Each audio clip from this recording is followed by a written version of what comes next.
Íntima Devoción te da la bienvenida a nuestro servicio de culto. Desde Medellín transmitimos en simultánea con nuestras iglesias en el Oriente Antioqueño, Turbo, Cereté, Maicao, Colombia y todo el mundo. Somos una iglesia que cree, obedece, vive y proclama los efectos transformadores del Evangelio del Señor Jesús. Nos reunimos para vivir un tiempo de alabanza y adoración, compartir con la iglesia infantil, predicar y difundir la palabra de Dios. Visita nuestro sitio web, descarga nuestra aplicación y síguenos en las redes sociales. Año 2024. Viviendo para Jesús.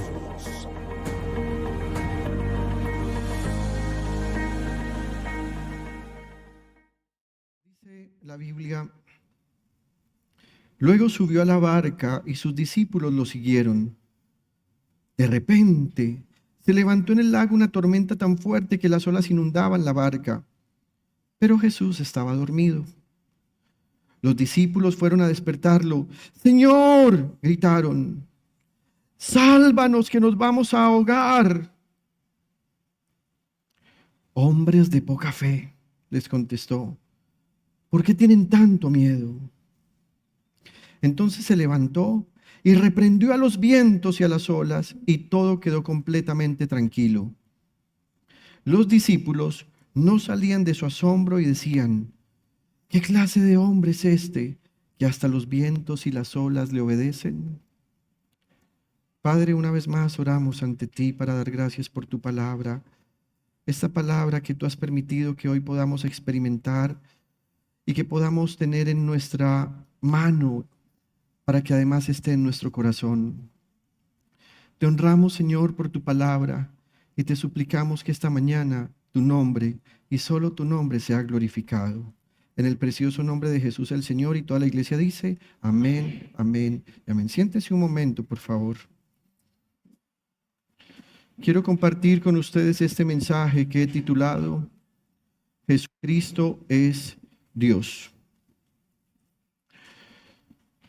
Para quienes nos acompañan por primera vez, se me hace necesario compartirles que durante mucho tiempo, muchos meses, un poco más de un año, hemos estado estudiando el Santo Evangelio según San Mateo.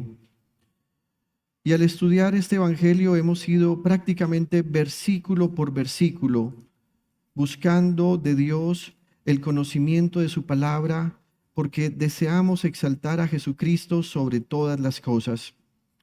Pero hemos llegado a este episodio que está aquí en el capítulo 8, y al estar acá en este capítulo 8, nos vamos a encontrar que este episodio que ahora nos presenta el evangelista Mateo tiene un profundo significado en medio de una situación dramática. La Biblia dice que el lugar de donde esta barca va a partir, según el versículo 23, es un lugar en el que el Señor ha estado viviendo. Él ha hecho de su ciudad ministerial, allí donde reposa, a Capernaum. Y la Biblia nos dice que allí en Capernaum el Señor sanó al siervo de un centurión, sanó a la suegra de Pedro, e incluso se nos dice que llevaron a muchos endemoniados, y que una sola palabra del Señor Jesús fue suficiente para sanar a todos y para expulsar a todos los espíritus de aquellas personas que estaban endemoniadas. Pero hay un momento en el que el Señor quiere irse de Capernaum, quiere irse a otro lugar, y Él le va a indicar a sus discípulos que vayan hacia una región que se conoce como Gadara. Así que el versículo 24 de Mateo 8 nos va a hablar de este lago que se conoce también como el Mar de Galilea. En este Mar de Galilea se va a desarrollar esta historia en la que el evangelista Mateo nos va a narrar qué hizo el Señor Jesús, qué pasó con la naturaleza, cómo se comportaron los discípulos. Y me gustaría que habláramos un poquitico del Mar de Galilea, porque este Mar de Galilea tiene unas características especiales, y creo yo que para poder entender estos versículos que hemos leído en Mateo 8, se hace necesario que entendamos esas características particulares del mar de Galilea. Lo primero es que el mar de Galilea es un lago de agua dulce. Resulta que este se produce porque el río Jordán desemboca allí, yendo por toda Galilea, y luego que llega el río Jordán a este lago de Galilea, el río vuelve a tomar rumbo hacia otro lugar que se llama el Mar Muerto. Imagínese por un momento lo siguiente: está descendiendo el río Medellín y llega a un gran lago, pero luego de ese gran lago el río sigue su curso y llega hasta otro lugar. Básicamente así es el mar de Galilea. Se le llama mar porque tiene unas características en cuanto a su profundidad, en cuanto a su distancia, que hace que la gente no lo nombre simplemente como un lago. Bien, es interesante que este lago tiene entre su parte norte y su parte más al sur una distancia entre 21 y 24 kilómetros. Así que es más o menos como ir de aquí a Caldas o de aquí a Girardota, su distancia entre el norte y el sur. Y entre el oriente y el occidente tiene aproximadamente entre 12 y 14 kilómetros. Pero además, en su área más profunda tiene unos 40 metros de profundidad. Casi toda la superficie de este mar tiene unos 25 metros de profundidad, pero hay un punto donde su profundidad máxima alcanza los 40 metros. Así que no es comparable con un lago que tenemos aquí cerca, que es el del Parque Norte o el del Jardín Botánico. No es comparable, sino que en realidad tiene las características de ser verdaderamente un mar. Pero tiene una característica adicional, y es que este mar tiene una altura sobre el nivel del mar que está por debajo. Así que piensen esto: cuando los geólogos están midiendo la distancia de una montaña o la altura de una montaña o de un lugar, ellos dicen está a tantos metros sobre el nivel del mar. Pero resulta que este mar de Galilea está por debajo del nivel del mar. Así que suponga que este es el nivel del mar, pero el mar de Galilea está abajo de ese nivel, a más o menos unos 210 metros debajo del nivel del mar. Así que es una altura verdaderamente significativa. Hay lugares, por ejemplo, como Santa Fe de Antioquia, donde sentimos tanto calor que su altura es 500 metros sobre el nivel del mar. Así que más o menos pártale a eso la altura, y esa es la profundidad a la que este mar de Galilea se encuentra sobre el nivel del mar. También tiene otras características y tiene que ver con la geografía que lo rodea. Resulta que al norte del mar de Galilea hay un monte que es el monte Hermón.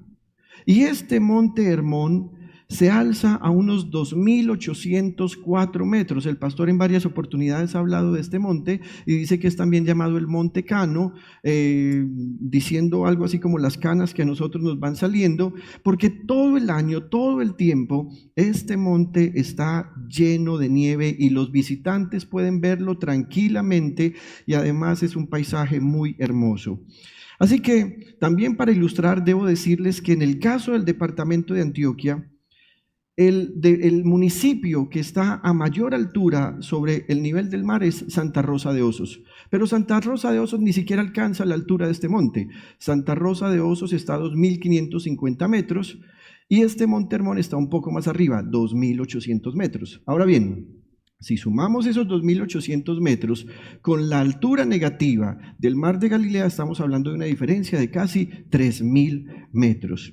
También, a manera de ilustración, el sitio más cercano en Colombia como municipio a esa altura del Monte Hermón es el municipio de Tunja, capital del departamento de Boyacá. Y aquí en Antioquia pues sí hay un punto más alto que ese, pero es solo un punto, que es un pico, que se llama el Páramo del Sol, a 4.080 metros sobre el nivel del mar. Ahora bien, resulta que en este mar de Galilea, en mayo y hasta octubre, fuertes vientos golpean a través de los estrechos desfiladeros circundantes de este valle. Así que vamos a mirar ahora el mar, no desde el mar, sino desde la parte alta. Allá en lo profundo, en la parte más alta de esta imagen, lo que usted ve es el mar. Pero resulta que por todos esos desfiladeros, por todas esas montañas, lo que va a ocurrir entre mayo y hasta octubre es que van a venir fuertes vientos, que como se meten por esos estrechos desfiladeros, cada vez tienen una mayor velocidad, de tal forma que cuando llegan al mar de Galilea se causan grandes tormentas que son súbitas y violentas. Y en ese contexto es en el que el evangelista Marcos, o Mateo y Marcos también, nos van a contar esta parte de la historia, y es que el Señor ha subido a la barca, quiere descansar al punto que la Biblia dice que se quedó dormido, y el versículo 24 dice: de repente se levantó en el lago una tormenta tan fuerte que las olas inundaban la barca, pero Jesús estaba dormido. Ese de repente tal vez significa que este momento en el que el Señor se ha subido en la barca no es entre mayo y octubre. De repente significa que no estaba previsto este momento, así que pudo haber sido en otro periodo de tiempo, tal vez entre octubre y abril. El caso es que la Biblia no nos quiere decir en qué momento es, pero sí nos deja claro esto: de repente. Y ese de repente tiene mucho significado para nosotros hoy, porque sin duda alguna Jesús no estaba improvisando. Ahorita vamos a hablar un poquitico de esto. El caso es que Jesús se ha subido a la barca, está cansado, una larga jornada de trabajo, y tomó la decisión de dormirse. El evangelista Marcos nos va a dar otros detalles, y el primero es que cuando se embarcaron, Marcos dice que ya era de noche. Y el segundo detalle es que después de embarcar, el Señor Jesús se desplazó hasta la parte de atrás de la barca, que se llama la popa, y se ha quedado dormido sobre un cabezal que usó de almohada. Vamos a leer estos textos en Marcos capítulo 4, versículos 35, y luego saltamos al 38 en su primera parte. Dice: ese día al anochecer, es decir, ya está de noche, les dijo a sus discípulos: crucemos al otro lado. Versículo 38 en su primera parte: Jesús, mientras tanto, estaba en la popa, durmiendo sobre un cabezal. No tenemos hoy en día un video de cómo es esta tormenta en la parte navegable del mar de Galilea. Sin embargo, sí quise traer un video en el que vamos a ver cómo es una tormenta en la parte, en un extremo de este mar, que es en una orilla que se llama Tiberíades. Y miren cómo es allí una tormenta.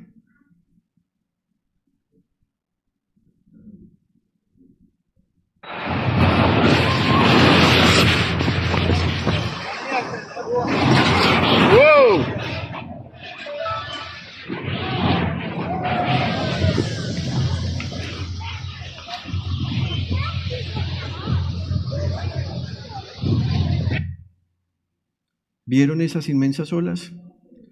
Y estamos en la orilla. ¿Puede trasladarse usted un momento con su imaginación a lo que estaban viviendo dentro del mar?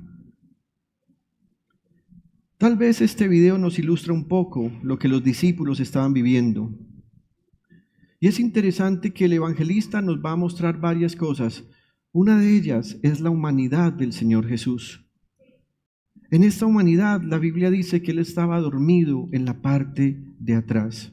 Hace algún tiempo atrás escuché a un predicador que empezó a darle duro a este tema, diciendo que todo eso pasó porque habían puesto a Jesús en la parte de atrás del barco, en la popa, pero que cuando Jesús iba en la proa, en la parte de adelante, todo funcionaba de maravilla.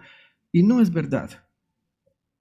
El problema no es porque Jesús estuviera en la parte de atrás. La verdad es que las barcas se hacían de manera en la que en la parte de atrás algunos pescadores, cuando estaban cansados, podían ir a descansar. Era un lugar más seguro. Hace algunos años atrás tuve la oportunidad de estar con mi familia en mar adentro y nos llevaban en una lancha tipo Johnson, y ustedes recuerdan que había un tipo que iba en la parte de adelante molestando, tomando licor. Llegó una ola y la barca se levantó.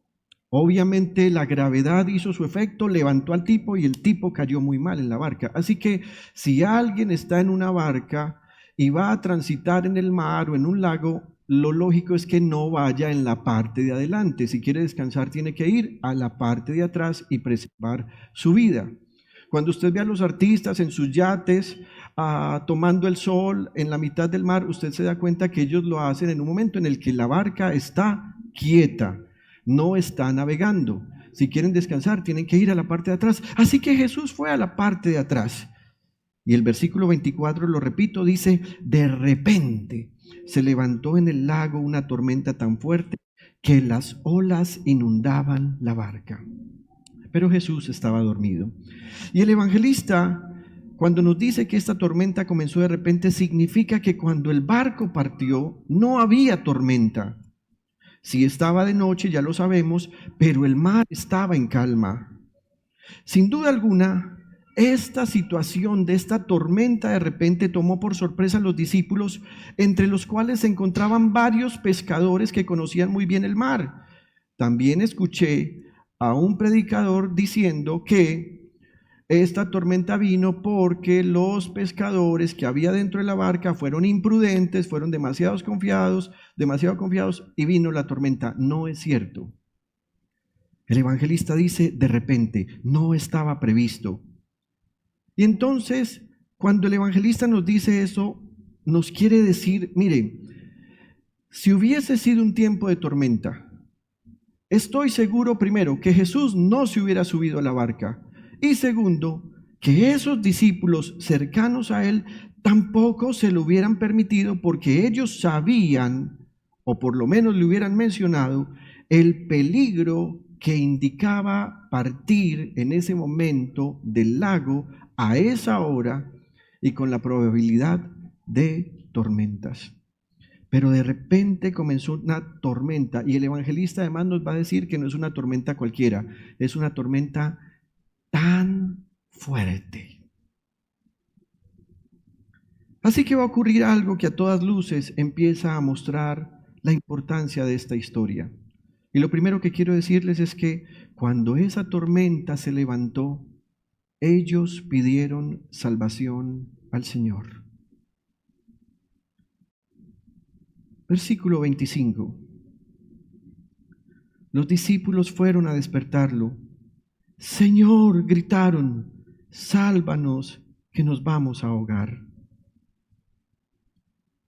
Y quiero resaltar que el evangelista dice que quienes fueron a despertar a Jesús fueron sus discípulos. Acá no están personas que habían abandonado al Señor.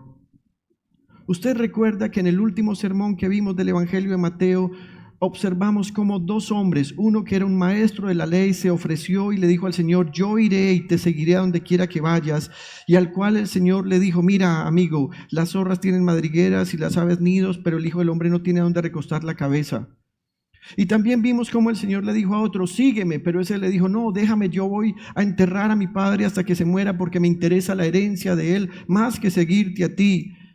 Esas personas no estaban en esta barca. En esta barca dice el evangelista que estaban los discípulos que habían seguido al Señor. Ellos han estado con Jesús desde que Él empezó su ministerio terrenal. Le han visto predicar, le han visto enseñar, le han visto sanar enfermos, liberar endemoniados, extender la gracia de Dios a los no judíos.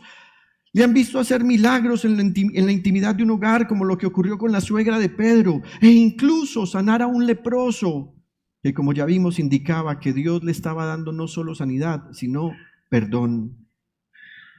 Que sean discípulos significa que son cercanos al Señor, que han experimentado una nueva vida que cambió su cotidianidad.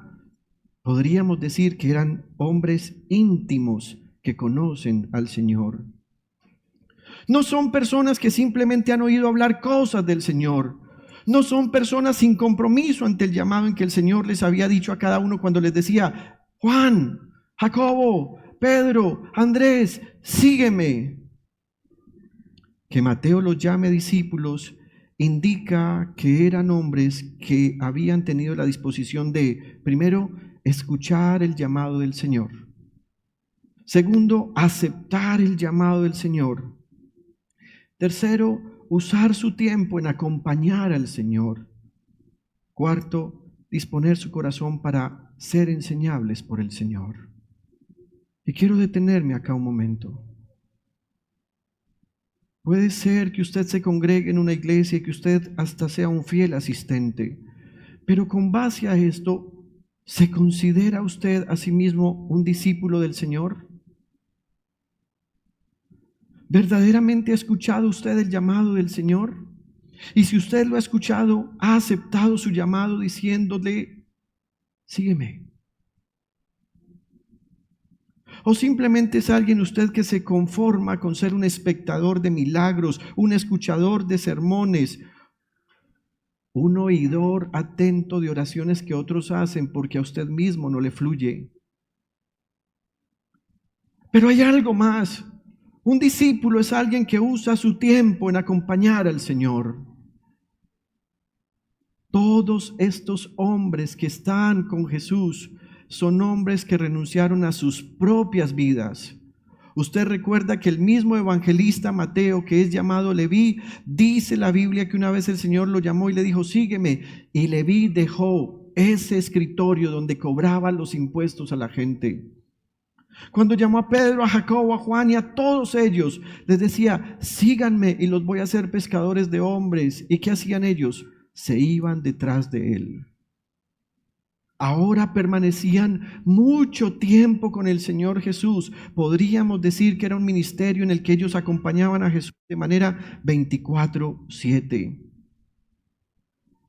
Pero no era suficiente solo escuchar el llamado, aceptar el llamado y seguirle. Ser un discípulo significa ser alguien con el corazón dispuesto para ser enseñable por el Señor. Se dice, y es verdad, que una persona es enseñable hasta los 35 años. Y que después de los 35 años las personas ya no quieren aprender más, sino que empiezan a poner en práctica lo que se supone que con anterioridad debieron haber aprendido. Y esto que estoy diciendo lo he experimentado en mi propia vida de pastor. Es muy difícil encontrar a personas mayores de 35 años a quienes el pastor corrija o instruya o guíe y ellos acepten. Es muy difícil.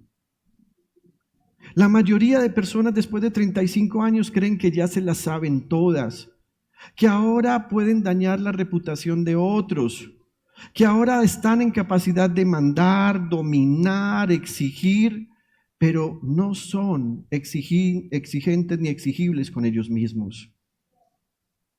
Una persona mayor de 35 años está cansada de aprender, así que algunas veces nos preguntamos, no, es que ya las personas de cierta edad no las contratan en las empresas y ya no las llaman a trabajar en cierta clase de labores. No es porque una persona de esa edad no sea útil, sino porque en la psicología laboral ellos saben que una persona después de los 35 años difícilmente acata órdenes, difícilmente tiene la humildad para aceptar un regaño, difícilmente tiene la disposición para aceptar un cambio en las condiciones laborales. Es cierto que ahora estamos viviendo una época en la que también jóvenes tienen estas características. Sin embargo, las características de los jóvenes difieren de los mayores de 35 años en que ellos no hacen las cosas por rebeldía. Los mayores de 35 años no las hacen porque ya no son enseñables. Pero resulta que la mayoría de discípulos del Señor tenía más de 35 años. Es interesante que mientras yo predico esto y observo rápidamente, los menores de 35 años dicen, qué bien. Y los mayores de 35 años están allá diciendo, no es así. Así que queda probado lo que estoy diciendo.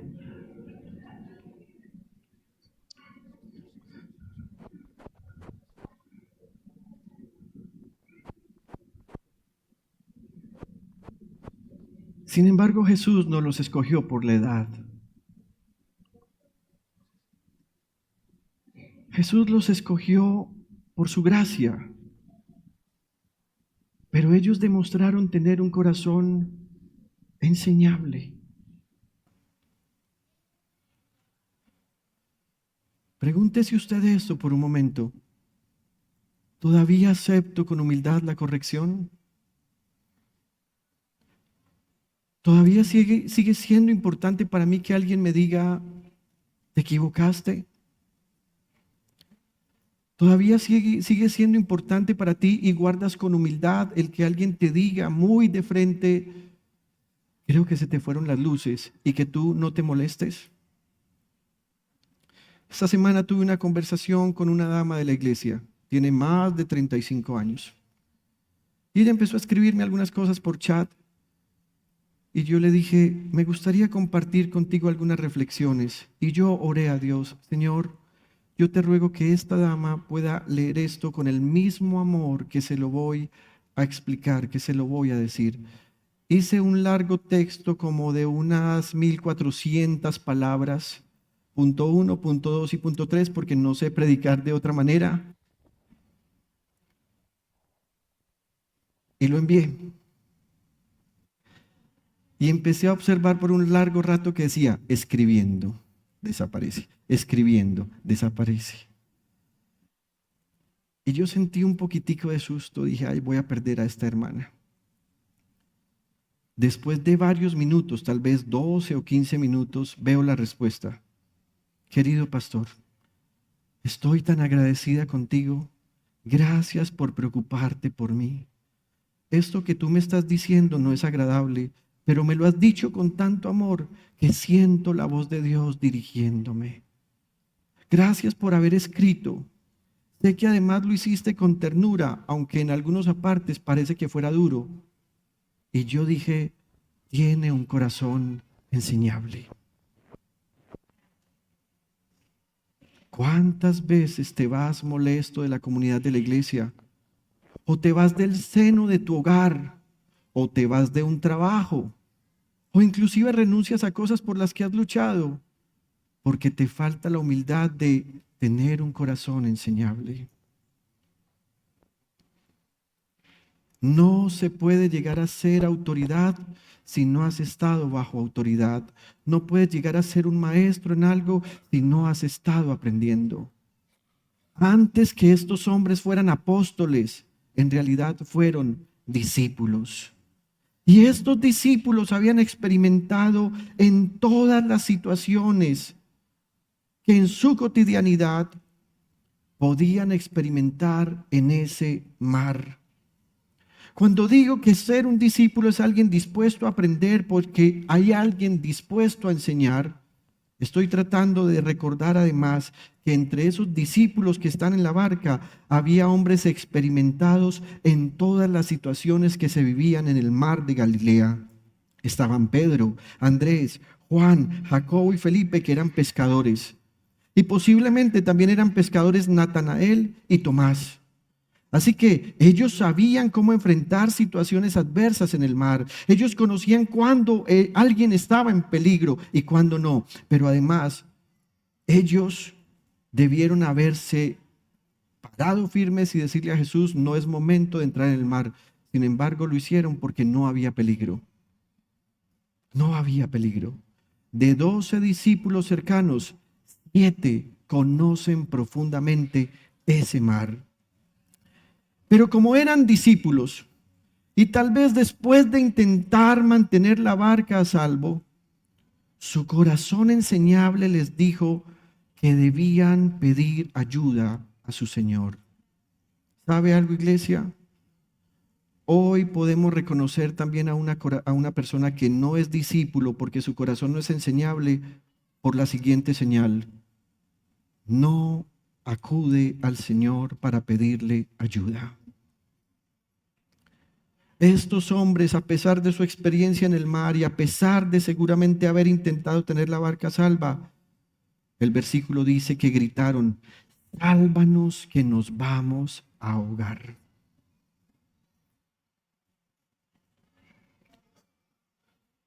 ¿Se ha dado cuenta cuánta gente se ahoga en esos lugares en los que son especialistas?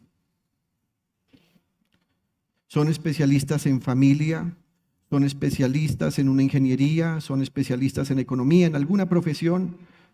Y es en su profesión donde se ahogan por una razón, porque como creen que se las saben todas, no tienen un corazón enseñable que les impide ser verdaderos discípulos.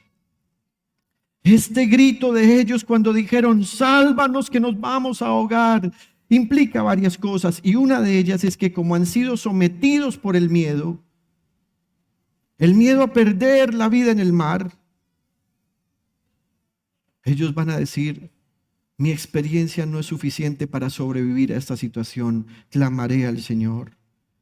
Y la otra es que ellos le están pidiendo ayuda a alguien que no es un pescador.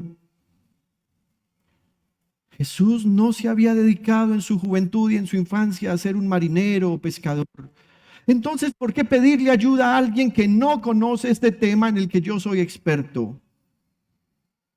¿Por qué decirle a alguien, líbranos de este mal, protégenos de esta situación que no podemos controlar, preserva nuestra vida, extiende tu misericordia? Por una razón, ellos sabían que Jesús era diferente. Y esta oración en la que ellos están clamando al Señor su salvación, nos recuerda también el clamor desesperado de hombres de Dios cuando en oración le pedían al Señor cosas como estas que hizo David. En el Salmo 143:11 dice, para gloria de tu nombre, oh Señor, preserva mi vida, por tu fidelidad, sácame de esta angustia. Nadie puede pedirle salvación al Señor si antes no ha sido un discípulo.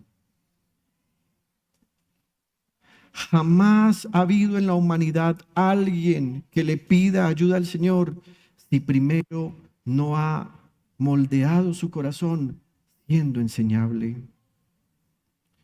Así que ante esta sincera y desesperada oración, ante este desesperado ruego, viene la respuesta del Señor Jesús.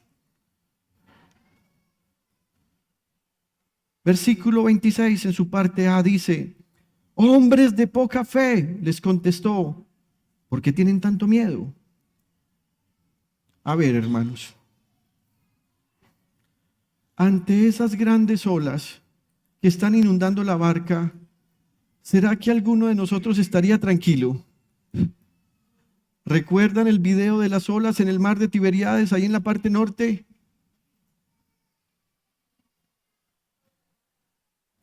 Y Jesús se levanta para decirles, hombres de poca fe. Y usted dirá, pastor, pero ¿acaso no eran discípulos? ¿Acaso los versículos anteriores no nos dijeron que eran discípulos? Entonces ahora, ¿por qué Jesús los va a llamar hombres de poca fe? Observe, Jesús no les dijo que no tenían fe, les dijo que tenían poca fe. Y me pregunto algo que esta semana precisamente mi esposa me preguntó, de esas preguntas que lo corchan a uno, y le dije, déjame, voy a pensarlo, tengo que estudiar. Me dijo, mi amor, ¿la fe tiene medida? Y yo dije, no, pues fe es fe. Y me dijo, pero ¿por qué el Señor Jesús algunas veces dice que la fe es pequeña, otras veces dice que era grande esa fe, que se maravilló por la fe de otros? Y Jesús expresaba y decía, no he hallado tanta fe. Y le dije, ¿sabes algo? Déjame pensar. Y recordé lo que ya había enseñado, porque por ejemplo, del centurión romano, versículos anteriores aquí en el capítulo 8, el Señor Jesús había dicho, les aseguro que no encontrarán en Israel a nadie que tenga tanta fe.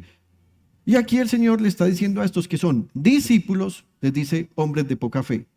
Así que pensemos, ¿qué hará la diferencia entre tanta fe y poca fe?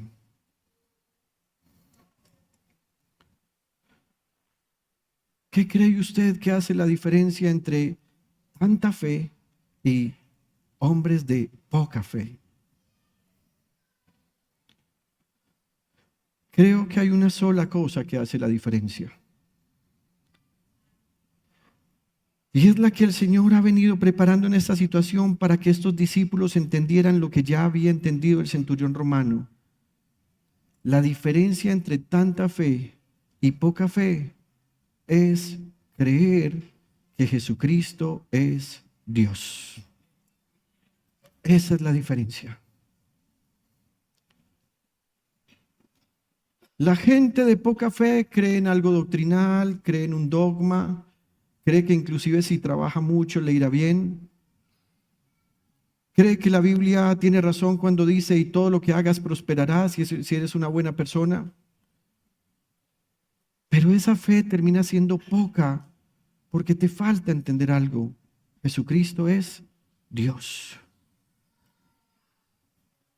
Así que cuando Jesús dijo del centurión romano versículos atrás, les aseguro que no he hallado tanta fe en Israel, lo que Jesús estaba diciendo, este hombre es un pagano, es un gentil, es un soldado romano. Ustedes lo desprecian por su nacionalidad, porque ustedes son fanáticos étnicos.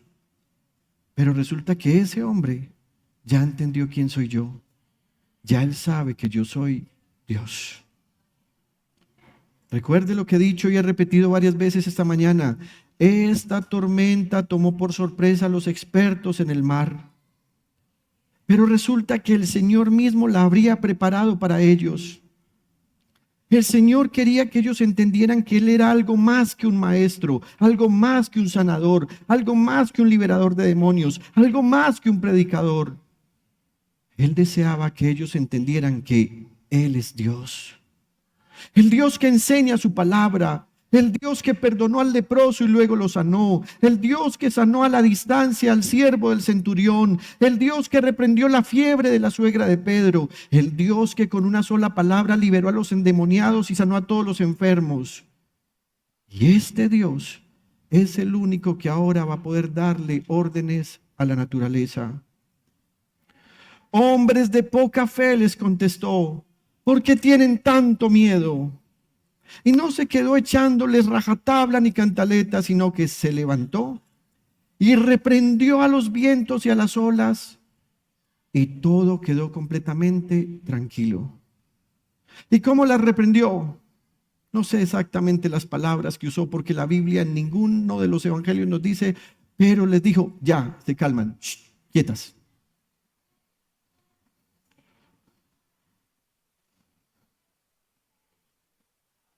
¿Creen ustedes que eso lo puede hacer cualquier hombre?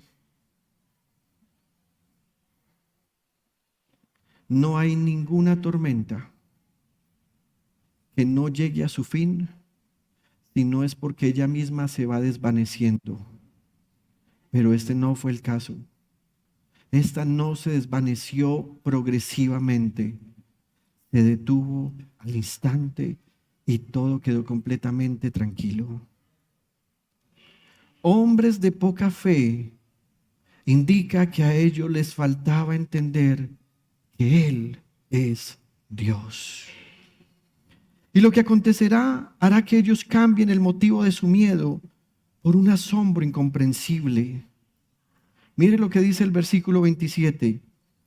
Los discípulos no salían de su asombro y decían, ¿qué clase de hombre es este que hasta los vientos y las olas le obedecen? Fue más impresionante lo que él hizo con las olas y con el mar, al punto que cambió la conversación, que lo que el mar estaba haciendo contra ellos. Permítame, me hago entender. Todos los seres humanos, cuando tenemos una situación que nos impacta o que nos impresiona, incluso después que la situación termina, queremos seguir hablando del tema. Así que hace algunos días unos hermanos acá en la iglesia estaban hablando de cómo a uno de ellos intentaron atracarlo y justo llegó acá a la iglesia después que le habían expuesto un arma y él salió corriendo y no le hicieron nada. Pero empezaron a hablar. No, tenía un arma inmensa y una cara endemoniada, estaba endemoniado. Casi le digo, vaya donde el pastor Junior, que usted necesita liberación, vaya. La gente sigue hablando de eso, pero aquí el panorama cambió. Ellos debieron haber seguido hablando y diciendo, uy muchachos, nunca habíamos estado en una tormenta así. Muchachos, los baldes, vamos a tratar de sacar esta agua rápido. Qué susto nos llevamos. Si viste esas olas hasta donde subían.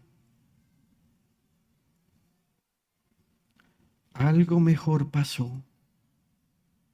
Y algo mejor pasó y fue que Jesús reprendió al viento, reprendió al mar y todo quedó inmediatamente tranquilo. Imagínense los ayos en la barca. Imagínense a Pedro todavía con un baldecito. Imagínense a Juan sosteniendo la red porque las olas estaban llevando la red. Y todo quedó en calma y todos se miran como...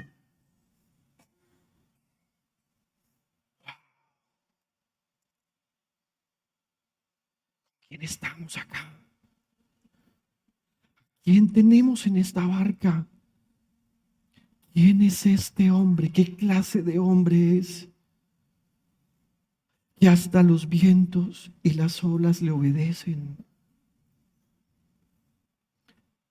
Y dice, los discípulos no salían de su asombro. Querida iglesia, Dios, que estaba dormido en la barca, había preparado este momento para darles una muestra irrefutable de su deidad. Jesucristo es Dios. Pero ¿por qué harán ellos esta pregunta de qué clase de hombre es este? Primero, porque la lógica nos dice que no hay alguien que sea capaz de darle órdenes a la naturaleza y que la naturaleza obedezca. No hay alguien así. Segundo, porque estos discípulos durante mucho tiempo, toda su infancia y sus más de 35 años, habían estudiado todo el Antiguo Testamento y ellos en el Antiguo Testamento sabían que solo hay alguien capaz de reprender al viento, a las olas y al mar, y que ese alguien es Dios. Ahora bien, ellos tenían el concepto de Dios allá arriba como el que lo domina todo, pero ahora resulta que Dios está en la barca y había estado durmiendo unos minutos antes. Querida iglesia, la voz de Jesucristo es la única que se impone ante el sonido del mar y ante los fuertes vientos de la tormenta, porque Jesucristo es Dios. En el Salmo 29, versículos 3 y 4 dice, la voz del Señor resuena sobre la superficie del mar. El Dios de gloria truena, el Señor truena sobre el poderoso mar. La voz del Señor es potente, la voz del Señor es majestuosa. ¿Cómo habrá sido el grito con el que el Señor reprendió a las olas y al viento? No lo logro imaginar, pero definitivamente, según este texto, fue más fuerte que el mismo sonido del viento golpeando contra el mar. ¿Por qué? Porque Jesucristo es Dios. Pero además, Jesucristo es el único que domina a las olas y a su vez a las tormentas. En el Salmo 89, versículos 8 y 9 dice, oh Señor de los ejércitos celestiales, ¿dónde hay alguien tan poderoso como tú, Señor? Eres totalmente fiel. Mire esto, gobiernas los océanos, dominas las olas embravecidas por la tormenta. Como si fuera poco, Jesucristo es Rey sobre su creación porque Él es Dios. Y en el Salmo 93, versículos 1 al 4, se va a hablar del Dios que es Rey sobre todo y dice, el Señor reina, revestido de esplendor. El Señor se ha revestido de grandeza y ha desplegado su poder. Ha establecido el mundo con firmeza, jamás será removido. Desde el principio se estableció tu trono y tú desde siempre has existido. Y miren esto. Se levantan las aguas, Señor, se levantan las aguas con estruendo, se levantan las aguas y sus batientes olas. Pero el Señor en las alturas se muestra poderoso, más poderoso que el estruendo de las muchas aguas, más poderoso que los embates del mar. Dignos de confianza son, Señor, tus estatutos, la santidad es para siempre el adorno de tu casa. Y como si fuera poco, Jesucristo es quien prepara tus tormentas, las aquieta y quien es digno de recibir la gloria en la iglesia por su salvación. Yo pensaba en si debía esta mañana hacer una analogía diciendo ustedes los que tienen tormenta, los que están viviendo en malos momentos, pero no lo voy a hacer. Porque cada uno de ustedes sabe en qué etapa de su vida está. Sin embargo, el Salmo 107, versículos 25 y siguientes nos va a afirmar que aunque Jesús estaba dormido en la barca, Él mismo era quien había preparado la tormenta, porque nadie sino Él es capaz de detenerla y nadie sino Él es capaz de llamarla para que ella venga. Versículo 25. Habló Dios y se desató un fuerte viento que tanto encrespó las olas que subían a los cielos y bajaban al abismo. Ante el peligro, ellos perdieron el coraje. Como ebrios tropezaban, se tambaleaban. De nada les valía toda su pericia. Este salmo está profetizando lo que ocurriría en ese momento en el mar. En su angustia clamaron al Señor. Y mire esto, y Él los sacó de su aflicción. Cambió la tempestad en suave brisa. Se sosegaron las olas del mar. Ante esa calma se alegraron y Dios los llevó al puerto anhelado. Que den gracias al Señor por su gran amor, por sus maravillas en favor de los hombres. Y mire esto, que lo exalten en la asamblea del pueblo, que lo alaben en el consejo de los ancianos. ¿Y cuál es esa asamblea del pueblo? Esta es la asamblea del pueblo, la iglesia del Señor. ¿Alguien puede exaltar al Señor Jesucristo esta mañana?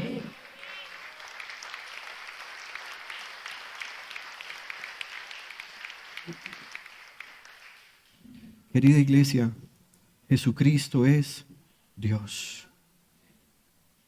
Quiero terminar esta mañana con algunas consideraciones. La primera es que las tormentas son para los discípulos. En segundo lugar, las tormentas no son para los cobardes, ni las medias tintas, ni los paganos, ni los traidores, ni los inconversos. Aprenda a cambiar su lenguaje. Hay gente que no tiene temor de Dios y no quiere saber nada de Jesucristo. No compare la situación de ellos diciéndole, no, mira, estás viviendo una tormenta y el Señor Jesucristo te quiere mostrar ahora su salvación. No. En la barca estaban los discípulos. Me encontré esta semana con una pareja que están viviendo una situación tan terrible, tan angustiante, ambos con cáncer, ambos peleando una pensión ante Colpensiones, abogados quitándoles lo que ni siquiera se han ganado, una situación tan dramática. Y yo empecé a decirles, ¿han pensado en poner ante el Señor esta necesidad en oración? Hermanos, me contestaron tan feo que yo dije, voy a callar. Y recordé que ya había preparado esto por una razón. Las tormentas son para los discípulos. Lo que la gente vive afuera cuando no es discípulo no son tormentas. Por una razón, Dios no está en medio de ellos. Porque en tercer lugar, las tormentas son usadas por Jesucristo para mostrarse a la gente que le sigue, pero aún le falta fe. Las tormentas son preparadas por Jesús y Él las aquieta porque Él es Dios. Tal vez alguien esta mañana dirá acá, reconozco que me falta fe. Por favor, tu poca fe es un asunto en el que el Señor Jesús quiere trabajar. Clama y Él te aumentará tu fe, mostrándote su poder. No te sientas mal esta mañana si tú reconoces que te falta fe. Más bien, clama a Él y Él te la aumentará. Un día un papá tenía un muchacho que había sido poseído por un demonio desde que estaba pequeño. Y el Señor le preguntó, ¿crees que puedo hacer algo por él? Y luego el hombre dice, si puedes, haz algo por mi hijo. Y Jesús le dice, ¿cómo que si puedo? Claro que puedo. Y el hombre le dice, Señor, yo sí creo, pero por favor aumenta mi fe. Tal vez usted muchas veces deja de clamar al Señor, de orar, no tiene una costumbre de tener una vida devocional, porque usted dice, bueno, ya no sé qué más decirle al Señor. Agregue algo más. Pídale al Señor que aumente su fe. ¿Y sabe qué va a pasar? Seguramente van a venir tormentas cuando usted empiece a pedir más fe. Pero en esas tormentas usted podrá hacer lo que hicieron estos hombres, clamar al Señor y Él vendrá a salvarle. Sé un discípulo enseñable y permítete disfrutar el aprendizaje, aunque sea en medio de la tormenta.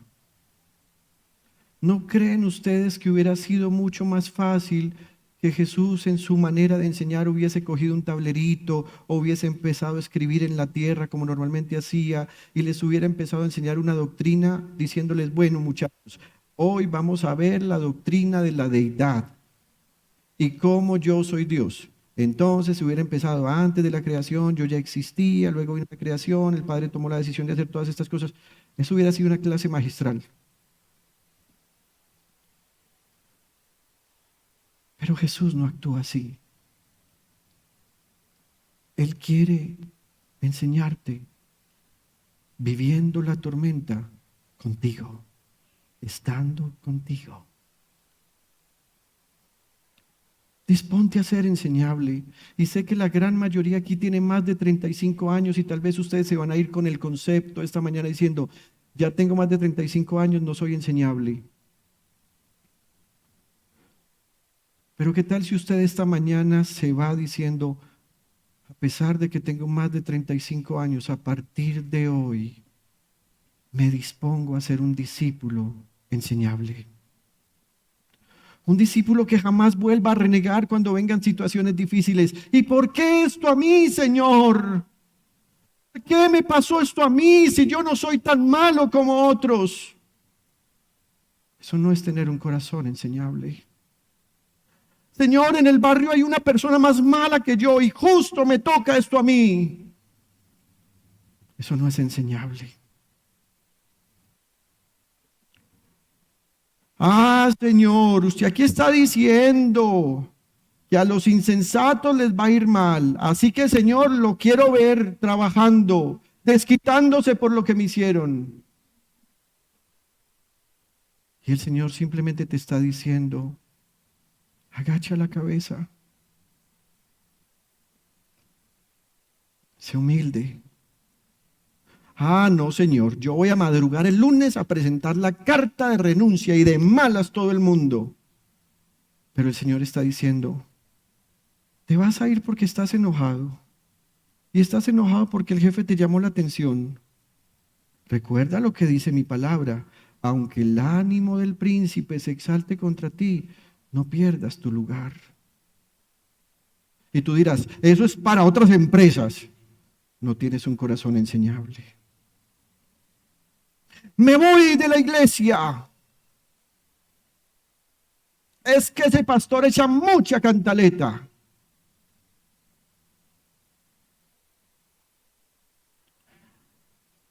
¿Cuándo madurarás para decirle a tu pastor, pastor, me diste tan duro hoy en el sermón? Gracias, gracias. ¿Cuándo dejarás de estar pensando que todo en la vida se resuelve demandando a todo el mundo, pidiendo indemnización de todo el mundo, buscando que todo el mundo pague por lo malo que tú has hecho? ¿Cuándo vas a agachar la cabeza y vas a decir, yo soy culpable, yo soy responsable? Sé un discípulo enseñable. Y permítete disfrutar el aprendizaje aunque sea en medio de la tormenta. Cuando aprendes quién es Jesucristo en la tormenta, Él cambiará tu tempestad en suave brisa. Recordemos lo que dijo el Salmo 107, versículo 29. Cambió la tempestad en suave brisa, se sosegaron las olas del mar. Y el versículo 26 de Mateo, en el capítulo 8 dice, hombres de poca fe, les contestó, ¿por qué tienen tanto miedo? Entonces Jesús se levantó y reprendió a los vientos y a las olas y todo quedó completamente tranquilo. Querida iglesia, Jesucristo es Dios. Sé tú un discípulo con un corazón enseñable. Íntimo Devoción te agradece por acompañarnos en nuestro servicio de culto. Desde Medellín transmitimos en simultánea con nuestras iglesias en el Oriente Antioqueño, Turbo, Cereté, Maicao, Colombia y todo el mundo. Somos una iglesia que cree, obedece, vive y proclama los efectos transformadores del Evangelio del Señor Jesús. Nos reunimos para vivir un tiempo de alabanza y adoración, compartir con la iglesia infantil, predicar y difundir la palabra de Dios. Visita nuestro sitio web, descarga nuestra aplicación y síguenos en las redes sociales. Año 2024. Viviendo para Jesús.